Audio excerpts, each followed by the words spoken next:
Hey, everyone. I am back pretty quickly. Yes, I know. I just did one, and I'm going to do another one. We're going to do Playing to Lose, which is the documentary about how the Pittsburgh Penguins stole Mario Lemieux from the New Jersey Devils and drafted him because they tanked. And the proof is all here in the pudding, and this right here, there is the pudding. So we will be taking our spoons and taking a bite. Le premier choix de Pittsburgh, number 66, Mario Lemieux. Ever since I was a little kid, like they teach you to win at all costs, to win, everything is to win. And people look at you as the guy who did something underhanded to get a chance to draft Mario Lemieux. Yeah. No. What is tanking? What You have is to do what's best for tanking? your franchise. What is the meaning This of the thing word here blows is? up in our Bill face. Clinton We're wants to gonna never know. let this down. Andy, I hope you're back. The foundation of our games is winning and losing. And trying your best is the bricks and mortar of our games. 30 years ago, the Pittsburgh Penguins came to the counterintuitive conclusion that you could actually win for losing. At least when a So once-in-a-generation this is player 20 was years the old, this reward. documentary. The two main characters in the story are Eddie Johnston. You're going to see former some Bruins goalie, shocking who was things the that you Pittsburgh may have Penguins never seen or general heard of manager, before in and this. Luann Gotti, the first captain of the Philadelphia Flyers, who was the Pittsburgh coach. They were good hockey people and honorable hockey men, Were. inclined personally and professionally to do the right thing. In 1984, the question was, what exactly is the right thing? It wasn't what the Penguins did. That sure as fuck isn't. Playing to Lose. Playing to Lose. That's the name of the documentary. It says it all. 1983-84, Laval, Quebec. About rocket. Mario Lemieux was indisputably Mario the Magnificent, rampaging to 282 points in 70 games. The greatest show on skates. Jack I played down He was with a lock Laval, to be yeah. chosen first in the this NHL draft. year. Look at that blue 66. I want to get one of those babies. Mr. DeBarlo, I said, this is a player that comes around once I think in a he's lifetime. better than I was Gretzky without intrigued his enough, cancer and all that stuff. just to He's see who he might better. be. Better But I two-way had player, no idea what I was going to see. especially. Everybody saw this young kid coming out of Quebec. Let me know if you that was disagree. So highly rated and breaking scoring record setter, out of this world. The reports on him were so unbelievable. You really couldn't grasp that somebody could be this good. Those are the kinds of things you were hearing. But you knew who Mario was, and that's when you said, "My God." I think those were the two words that came to mind when you saw Mario and you played. My God. You see that corner work right there? Phew. Damn. My microphone's behind me over here, but I think my volume should be okay. While Lemieux was skating circles around the Q, Pittsburgh was unraveling. The team, yes, but also the city. The steel mills were It's also closing. happened around Crosby, Malk, and Flurry The time economy was too. wretched. The Penguins Can were you ripe add? for You relocation. do math? 2 + 2 = 5. This is the time the Penguins were averaging 6,000. 1984. It wasn't fun getting booed off the ice. We were an unbelievably bad team. It was a very, very difficult year, torturous in many ways in terms of watching how it affected the people who were trying to win, and nothing but bad I results love were coming. that Penguins I jersey. can honestly say right now we were a minor league team. We were a minor league team playing in the NHL. You know, I can remember times when Beautiful we'd go to jersey. the game and we'd see people in the stands like with bags over their heads. So it was not an easy way to break into the league. The commitment to winning wasn't always there in the dressing room, I can assure you that. Well, we're gonna find out. Sure Usually wasn't. when a team struggles like that, you fire the coach. There was nothing like that gonna happen. We were the comical team of the Who? NHL. What We were fans us and New want their Jersey. coach fired and call for it like In that? What 1984, kind of if you crazy finished fans do that? last, You picked first. So the stage was set for a potential race to the Devils! bottom between the Devils and Penguins, pitting the incompetent against the inexcusable. The hapless franchises had combined for 35 wins the previous season and rumors abounded that Pittsburgh was ready to show the league. And the just Devils how just low came it into the could league. go. Pittsburgh was already there. Whatever they were doing, if they were, that's their business. Tom McVie I knows. wasn't going to get involved in that. It was a sweepstakes in the Pittsburgh press. He knows. And they'd have a picture of us, and they'd have a picture of New Jersey, and here's the point spread. Here's the point spread. Here's what we got to do. Both teams were out of the playoffs by Christmas time. Some of these guys are trying to say nothing, but they say a lot with the nothing that they say. It's not like we finished 20 points below them. I think it was like 3 or 4 points or something. As professional players, I mean, it was a little bit frustrating because, we're trying our heart out, but we just don't have a good team. It's not like... So what? I mean, you got the San Jose Sharks this year that were the same, but they still have players that you could separate onto other teams that will work and have good careers. I mean, it's not the end of the world. I couldn't go in the dressing room. That Vancouver jersey, that is the end of the I world. know that you've given me everything you got. You've been blocking shots. You've been doing everything to win. But these last 5 games, I come in and say, well, don't try so hard. I couldn't do that. Yeah, it's because you worked for The an Devils organization played it that straight. would not do it. Playing a little old time, if not. Here. The, Let's hear that again. Try Just so hear hard. that again, I everyone. couldn't do that. the Devils played it straight. Playing a little old time, if not especially good, hockey. The Definitely weren't Penguins, trying to lose. Well, they were not merely defensively challenged, but ethically challenged. Ethically. Eddie said that, if we do this, That word is important. there's a very good chance that you and I will lose our jobs. There was about 30-plus games left. So, and he said, it's about their we have jobs. to make a conscious decision as Not to about what's right. what we can do. I understand. And he said in a the way. only thing we can do But they'll get is rehired. we gotta get Mario Lemieux. Ah, there you go. All right, we got a tank for Mario Lemieux. It's the only thing we have to do it, and we won't lose our jobs. These guys will get hired by another doing one organization next season They're too. getting through the year to try to have a shot at Mario Lemieux. Like when these guys get fired, it's not like they're getting fired. They're gonna get rehired for another team. Like even if it's Without an a player AHL making the playoffs, team, the Penguins you know, engaged in a string of moves or that, whatever it was well, at for the time, the moment Q, or anyway, whatever. We'll call them curious.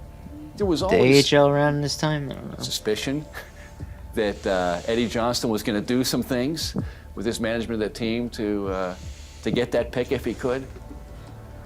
The whole process started when we got rid of Randy Carlyle. He was Randy the face Carlyle. of our organization. He was our team captain. 2 years before, he won the Norris. When you put him up for trade, you expect to get a ton back. You know what? We didn't get a lot back. You got a first-round pick and a player to be named later, so you traded your best player and get nothing back immediately in return. Joe Mantha was the player that we eventually got. Whoa. We didn't want him until the season was over because we didn't want to strengthen our team. So trading your best You heard that, player right? was all part of the process. Yeah, yes it was, right. It was actually pretty. So he's telling the God's honest truth. You can tell he's being honest, straight up. Yep, right. Answering, yeah, you're right, and also saying the facts. This guy's saying we didn't want this. We didn't want him. We don't want to make the team better. And you're gonna see they made even more moves to make it worse. The season was over because we didn't want to strengthen our team. So trading your best player was all part of the process. Yeah, yes it was, right. It was Sure actually was. pretty, a depressing time at the time, and you're trying to question, what's the team, Does trying anyone to do. remember Roberto Not too often Romano? you see Norris Trophy winning Move, defenseman yeah. trade. No. Well, we just felt we had a chance to pick up a couple of players. He's a liar. This is the liar We in the weren't documentary. going no place at that particular time, and we need players.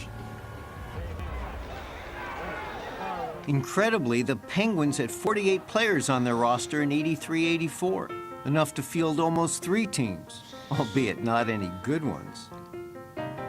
There were 48 different Pittsburgh Penguins in 83-84. 48. Did you need names? Yeah, I think it was probably the first team in NHL history where we had to walk around with our name tags. Hello, my name is I love that's right, yeah.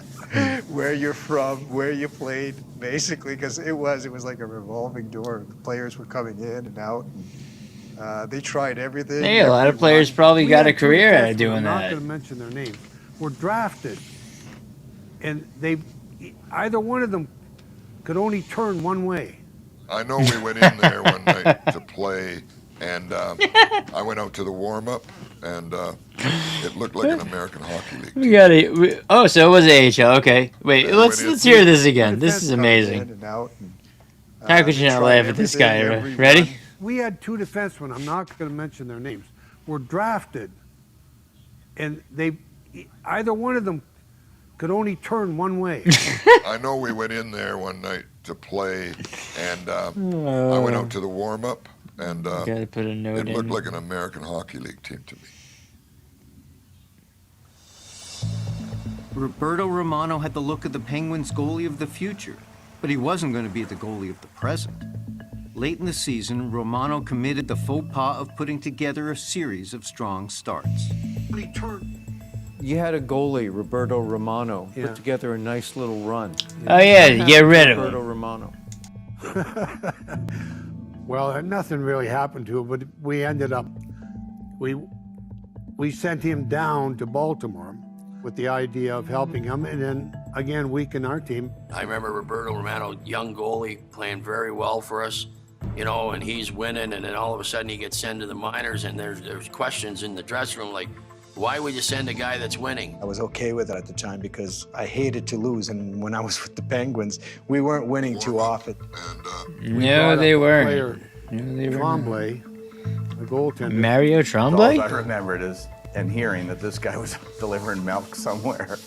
I swear, that's all I remember. This guy was a milkman somewhere, and he was coming in to get us some wins at the end of the season.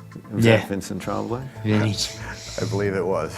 Yeah. He used to challenge a shooter with his glove closed instead of open. Remember how many games Tremblay played? No, I mean, did it's he play a it's handful? funny, Like but four?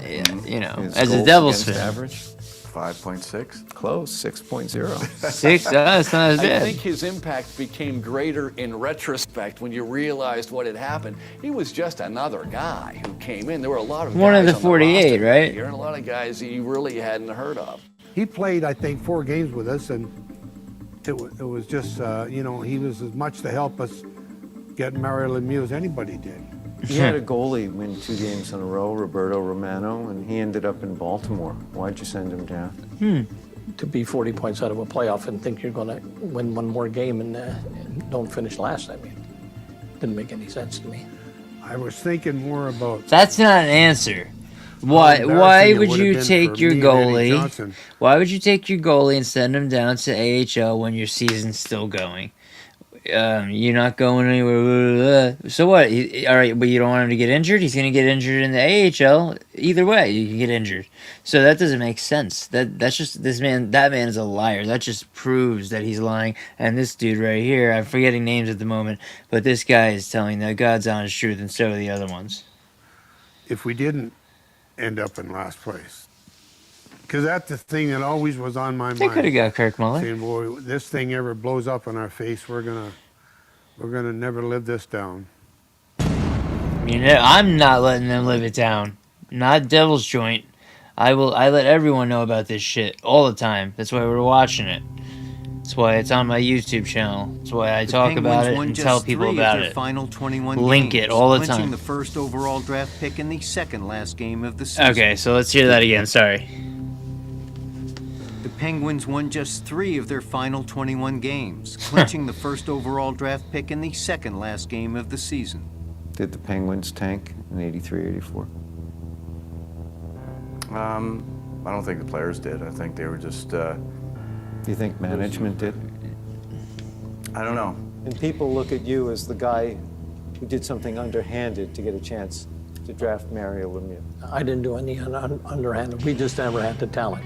Eddie Johnson and I did what we thought we had to do to save the franchise. But the So thing that they bothered Eddie progressively and I got worse a at great the end deal through about by the end of what the we season did on was the purpose. fact that what if it didn't come about? This guy's such. You know, we're going into pisses games me that off. we're not looking to win. You know, it's, That's the just worst tell the part. truth That's years things later that on we your won't. deathbed, You were man. coaching to win, or were you coaching not to win? We were coaching not to win.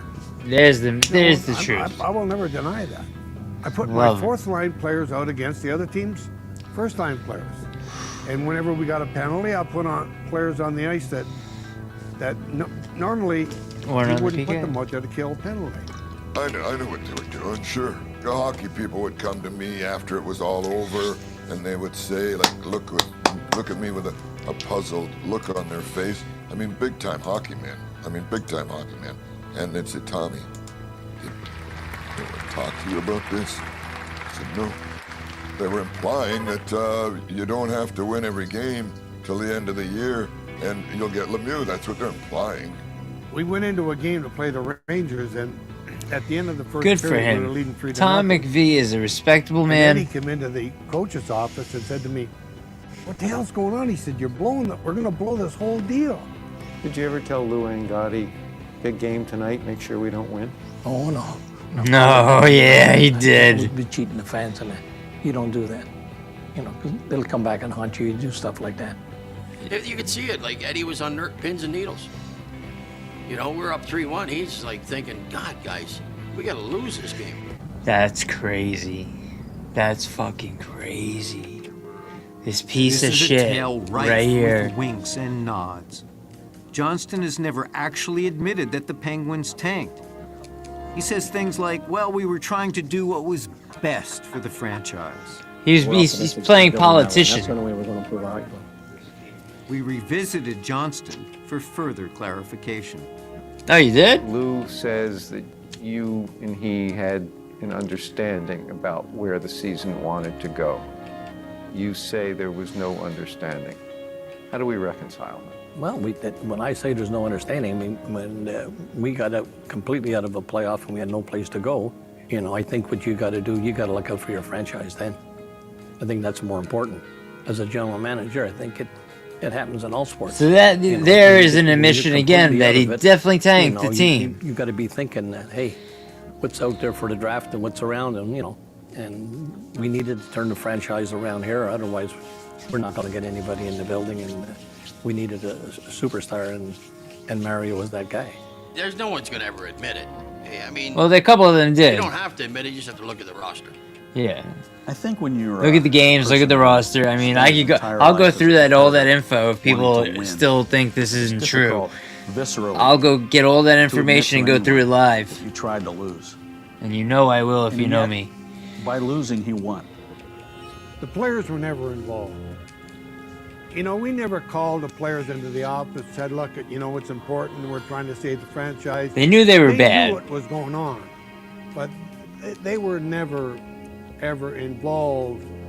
You hate to lose. Yeah. Is it okay to lose if the greater good is acquiring a player like Mario Lemieux? No. If you gotta think about it, you're a douche. You know, No. You don't do it it. saved their franchise. So was it the right move at the time? Thing is it fair to New Jersey what they did? No. I mean, you know, it's not for me to say. I mean, I don't think it's the honest thing to do. All right. I can't blame the franchise because they were dying. Did EJ show foresight in what he did because he didn't let this team get stuck in the middle with a high but not high enough draft choice? If it was maneuvering, it was very intelligent. And he was very astute to establish early that this team was going nowhere, number one, and number two, that somebody could come in that was going to change the face of the franchise. Liar! This guy lies He and was tells the fired truth. after Lies, season. tells the truth. 6 That years guy. later, he was back behind the Devils' bench. Tom McVie. Some fans were Riche. still less concerned with victories and defeats than one big lost superstar. So I was walking around the concourse, and as I was walking around, you could hear the buzz of, like, Tommy McVie coming, saying to myself, you know, it's pretty good. Like, I'm feeling pretty good that they know who I am, and they think maybe I did a good job. As I'm walking by, I hear one guy say to all the others, there's the son of a bitch that cost us Lemieux. No. He didn't cost anyone Lemieux. The Penguins stole him. The Pittsburgh Penguins finished with just 38 points. Now watch last this. season. This is my favorite part. Because Mario wasn't very happy. He wanted to be a devil, actually. He wanted some kind of prize, some kind of an award for all the grief that we had put up with the whole year. And we wanted that pick really bad. That's just not. You're acting like this is the streets, man. Like.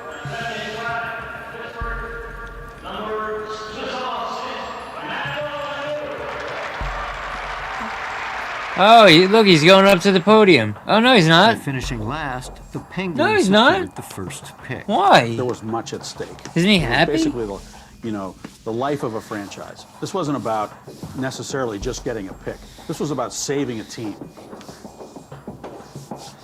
Oh. But after months of scheming to grab Lemieux, the drama was hardly over. You initiated contract negotiations with the Penguins before the draft. How did they go? The negotiations went really, really sour. And I was told that you're going to take what we're offering you. And when I heard that, I thought it'd be hypocritical for Mario to go down to the draft table, shake hands, and put on the sweater. I'm advising you not to do it. Were you nervous the morning of the draft? Yeah, you're always nervous. Yeah, because you're cheating Again, piece of because shit. You weren't sure what, Badali was going to bring him down. You weren't, and you didn't want to. We didn't want to get embarrassed.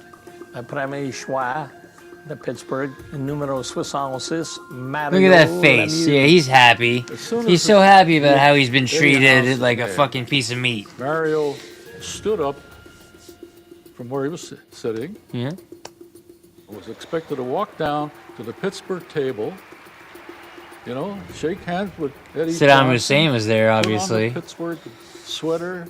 No, not Mario. Nope. He sat down because he was upset with Pittsburgh. All right? And now here comes Albert the scout.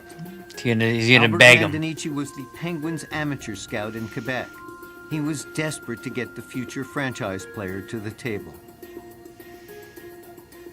He's in front of Mario. He's on his knees. He's begging. Pathetic. He said, "You have to come to the table, Mario." I swear, the guy was crying. Oh my Mario, God. Mario, you have to come down. Look at his Mario face. stared straight ahead. No way. And his agent, Gus Badali, stared straight ahead. No way he was going to let Mario walk down to the table. So he sat there in his seat and made an ass of himself. Good. The holdout ended when Lemieux signed 3 days after. Wait. They're saying Mario made an ass of himself? I think the scout made an ass of himself. And so did Pittsburgh. They made asses of themselves. Fuck you. To himself. The holdout ended when Lemieux signed 3 days after the draft. Yeah, what else are you Mario going to told do? me fairly early Play in his career, Eric Lindros games? was that was his biggest regret. Sometimes you regret what you do when you're younger, when you're not mature, but that's the decision that I took at the time, and I'm certainly going to live with it. Yeah, all right, whatever, 9 years later, after the Ottawa Senators did something similar to land Alexandre Daigle, the NHL instituted a draft lottery Yeah, well, in 1995. that didn't really work out too well for them. But in the bad old days of '84, the league simply turned a blind eye to the race for Lemieux. Did EJ game the system? He took advantage of a system that was in place. The National Hockey League had a system that made it possible for you to perhaps position yourself to get the first pick in the draft if you were a terrible team. That's true. Taking advantage of what's, available, but we know what happened to Lemieux. You're not supposed to go out there to Stanley try and lose, so. 3 Hart trophies and 6 Art Ross trophy. It transformed king. the franchise and transformed the city, really. The best. Better than Gretz. But what about the men who brought Lemieux to the Penguins? If Eddie Johnston had not taken the low road in '83-'84, there would be no hockey in Pittsburgh. Mario proved to be his messiah. Johnston was out by 1988. He didn't get to see Lemieux and the Penguins hoist the Stanley Cup in '91, but make no mistake, this was his cup. I would like to think that EJ was one of the most brilliant GMs that we've ever had around here. The timing of having Eddie Johnston become general manager of the Penguins, a man who embraced the concept of building through the draft, Cheating. who brought that philosophy to the Penguins for the very first time in a year when Mario Lemieux was available. If you look back at it now, Eddie Johnson looks like a genius. Lou Angotti doesn't have the same pride of place in Penguins history, although he too did his best, or his worst. In essence, you became the fall guy for what went on in that season. Well, you know... you never coached again. No, I never did. That's really unfucking There was fair. an article that came out of New York. And he's telling the truth, that's why. Said that I was a disgrace to the game and that I should never be allowed to coach again. Yeah, I never did. I never did. He had 48 players to put on his roster. He had to go through. I mean, wow. So if you still don't believe that the Devils were robbed of Mario Lemieux, please, I would like to debate you about this. If you don't agree now, these guys. I mean, the coach admitted it. All right, the guys who are in charge of it, they're not going to admit it. They don't want to look like the scumbags that they are. Scumbags don't want to look like scumbags. That's just how scumbags work. I don't know if... I mean... Yeah, yeah, it's true.